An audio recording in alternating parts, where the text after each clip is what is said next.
51 সতীপীঠের গল্প তো আমরা কম বেশি অনেকেই জানি। তো এই যে সতীপীঠ, এই সতীপীঠ যেরকম ভারতে রয়েছে, ভারতের বাইরেও কিন্তু বেশ কয়েকটি জায়গায় এই 51 সতীপীঠ রয়েছে, যার মধ্যে রয়েছে নেপাল, শ্রীলঙ্কা, বাংলাদেশ, পাকিস্তান। এই সমস্ত জায়গায় কিন্তু রয়েছে এই সতীপীঠ। 51 সতীপীঠের মধ্যে ভারতের বাইরেও এই সমস্ত জায়গায় এই সতীপীঠ রয়েছে।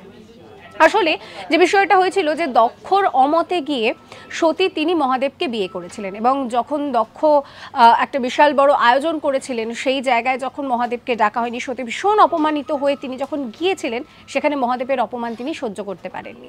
এবং তারপর যে ঘটনা ঘটেছিল কম বেশি আমাদের সবারই জানা।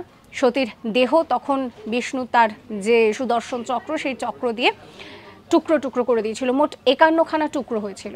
তো সেই 51খানা টুকরো 51 জায়গায় পড়েছিল, যেগুলোকে শক্তিপীঠ হিসেবে বলা হচ্ছে। তো এই 51 শক্তিপীঠ যেরকম ভারতে রয়েছে, ভারতের বাইরেও আপনাদেরকে বললাম সেই সমস্ত জায়গায় রয়েছে এই শক্তিপীঠ। সাবস্ক্রাইব করবেন আজ তাক বাংলার ইউটিউব চ্যানেলকে।